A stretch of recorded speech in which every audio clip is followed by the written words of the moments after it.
Halo, rumah sakit jiwa. Di sini ada pasien sakit jiwa. Tolong segera dijemput ya. Siapa yang sakit jiwa? Istri saya. Baik, segera sebutkan alamatnya. Aku tak punya cara lain. Aku harus membuat istriku sembuh. Dengan terpaksa aku akan memasukkannya ke rumah sakit jiwa agar ia diberi perawatan terbaik di sana. Gila lu bro, gak salah istri lu sendiri dimasukin ke rumah sakit jiwa. Ini mah kayaknya lu deh yang gila, bukan istri lu. Sadar woi, sadar. Roni memakiku dengan geramnya. Gue nggak ada cara lain bro. Nggak sanggup gue kalau nyembuhin sendiri. Harus ada dokter yang membantu penyembuhannya.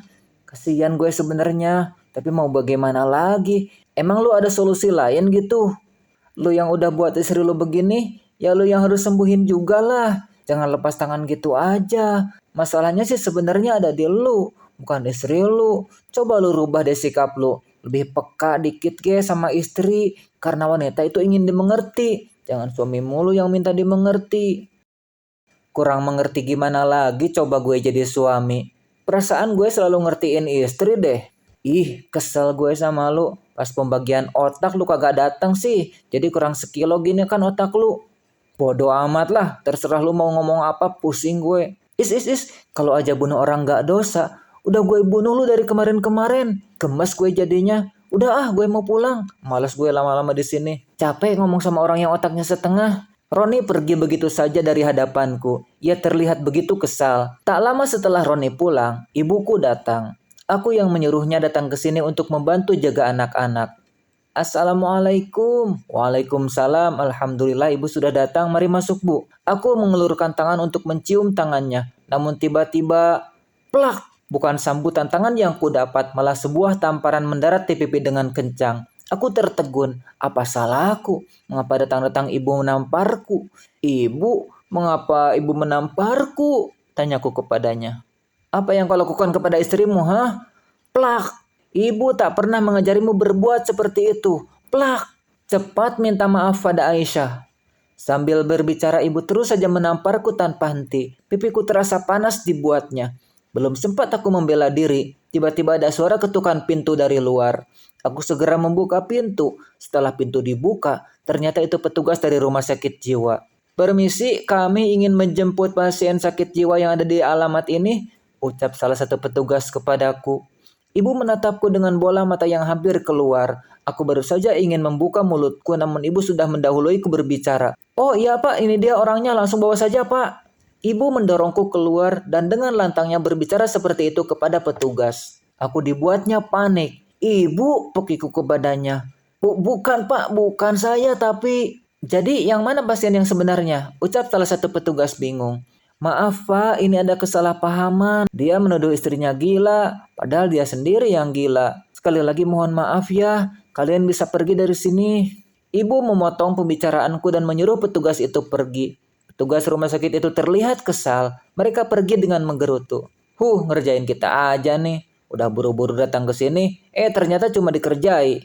Ibu segera menutup pintu dengan keras. Ia menatapku penuh amarah. Kalau ibu tak memandangmu sebagai anak, sudah ibu biarkan kamu tadi dibawa petugas rumah sakit jiwa. Maafkan Akmal bu, Akmal menyesal. Aku menundukkan kepala dan meminta maaf kepada ibu. Jangan minta maaf pada ibu, minta maaflah pada Aisyah istrimu. Iya bu. Ibu menunjuk jarinya ke arah kamar dengan maksud menyuruhku ke dalam meminta maaf pada Aisyah. Kuturuti semua keinginan ibu, aku masuk ke kamar menemui Aisyah. Kulihat Aisyah sedang memberi susu kepada si kecil Azam dengan botol dot berisi susu formula. Kuhampiri Aisyah, kududuk di sampingnya dan kubelai rambut hitamnya. Mengapa? Mau marah aku memberi anakmu susu formula? Ucap Aisyah ketus. Oh tidak sayang. Lanjutkan saja. Aku kesini hanya ingin meminta maaf atas perbuatanku selama ini. Mana petugas rumah sakit jiwa? Sudah datang. Aku sudah siap untuk pergi. Aisyah mengalihkan pembicaraanku. Ia malah membahas maksudku yang ingin memasukkannya ke dalam rumah sakit jiwa. Tidak jadi sayang, mereka sudah pergi. Mengapa tak jadi? Bukankah kau bahagia kalau aku disebut gila dan mendekam di rumah sakit jiwa? Tanpa memandangku, Aisyah terus saja menyudutkanku. Tidak sayang, tidak. Maafkan aku akan hal bodoh itu. Aku tahu kau tak gila. Kau hanya lelah, bukan? Oleh sebab itu, aku memanggil ibuku ke sini untuk membantumu di rumah. Oh, Aisyah hanya menjawab singkat penjelasanku itu. Anak-anak sudah tidur kan? Ayo kita ke depan temui ibu. Ku ajak Aisyah untuk menemui ibu di ruang tamu. Sengaja aku menyuruh pulang para pengasuh karena ku pikir sudah ada ibuku yang akan membantu. Tidak, aku lelah, aku mau istirahat. Ia membaringkan tubuhnya di kasur dan berbalik memunggungiku. Aku kembali keluar dan menghampiri ibu. Bagaimana, sudah minta maaf? Sudah, Bu. Lalu apa jawaban Aisyah? Ia tak menjawab, malah mengalihkan pembicaraan dan meninggalkanku tidur. Rasakan kau, ibu kalau jadi Aisyah mungkin akan melakukan hal yang sama. Masih untung Aisyah tak pergi dengan laki-laki lain. Istrimu cantik, baik, pintar, soleha. Jangan kau tanya mengapa istrimu menjadi begini. Tak seperti dulu lagi. Tanyakan saja pada dirimu sendiri. Sudah benarkah kau sebagai suami? Sudah benarkah kau memperlakukan istri? Ibu terus saja mencecarku dengan mendorong-dorong bahuku. Ibu kok sepertinya tahu segalanya. Aku kan belum menceritakan masalah Aisyah. Ucapku penasaran. Tahulah, Aisyah sering curhat sama ibu tentang perlakuanmu kepadanya. Ibu yang menyuruhnya membeli HP canggih, agar ibu bisa selalu melihat cucu-cucu ibu lewat video call. Ibu yang mengajak berlibur Aisyah kemarin. Ibu yang mengirim pesan kepadamu waktu itu. Ibu yang menyuruh Aisyah bersenang-senang menggunakan uangmu itu. Ibu juga yang memberikan dia 2 pengasuh sekaligus, agar kau sadar. Tapi tetap saja kau tak sadar-sadar. Malah semakin menjadi. Bahkan mau memasukkan istrimu sendiri ke rumah sakit jiwa. Yang kau lakukan terhadap istrimu itu jahat, Akmal. Aku tertegun.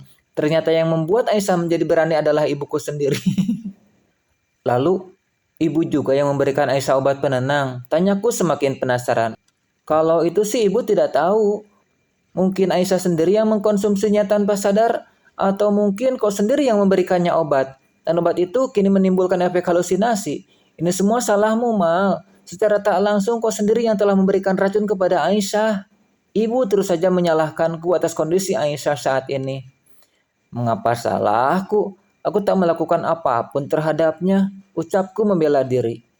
Aisyah butuh dukunganmu, Akmal. Jangan kau banding-bandingkan ibu dengan Aisyah. Dahulu mempunyai anak banyak, itu bukan suatu hal yang direncanakan, melainkan mengalir saja dengan sendirinya. Karena ya zaman dulu belum ada KB dan semacamnya. Zaman dulu banyak anak, banyak rezeki. Kalau zaman sekarang banyak anak repot sendiri. Kau tak boleh memaksakan istrimu untuk selalu melahirkan.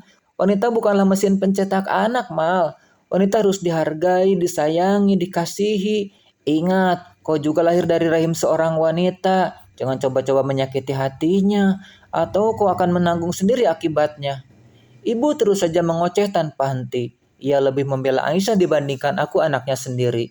Ibu tak tahu saja apa maksudku sebenarnya ingin mempunyai banyak anak. Tak mungkin aku menyuruh Aisyah tanpa ada maksud di belakangnya. Sekarang cepat rapikan kamar ibu. Ibu mau istirahat. Setelah itu buatkan ibu teh manis hangat. Selanjutnya sebelum kau tidur bersihkan rumah terlebih dahulu. Malam ini kau bergadang ya. Jaga anak-anak. Biasanya anak bayi sering terjaga malam-malam meminta susu. Kau rasakan bagaimana repotnya jadi Aisyah. Jangan kau ganggu tidur Aisyah. Jangan harap kau bisa enak-enakan tinggal di rumah ini selama masih ada ibu. Takkan ibu biarkan siapapun menyakiti Aisyah. Kau mengerti? Ibu menghentakku. Hampir saja jantungku meloncat keluar dari tempatnya. Kalau sudah melihat ibu marah seperti ini, aku tak bisa lagi membantahnya. Mengerti, Bu. Cepat laksanakan, teriak ibu sambil menghentak meja dengan kencang. Bagai kerbau yang dicocok hidungnya, aku segera berlari melaksanakan satu persatu perintah ibu. Baru sebentar saja merapikan rumah, tanganku mulai terasa kram, kepalaku berputar-putar. Aku segera ke dapur untuk mengambil obat di kotak P3K. Mataku mulai samar, ku ambil obat secara asal dan meminumnya. Tak lama setelah minum obat, dadaku terasa sesak. Keseimbanganku mulai goyah. Obat apa ini yang ku minum? Apa aku salah mengambil obat? Mengapa efeknya bisa sangat menyakitkan seperti ini? Terasa mau mati, sesak, sakit. Setelah itu semuanya samar dan gelap. Aku pun terjerembab ke lantai.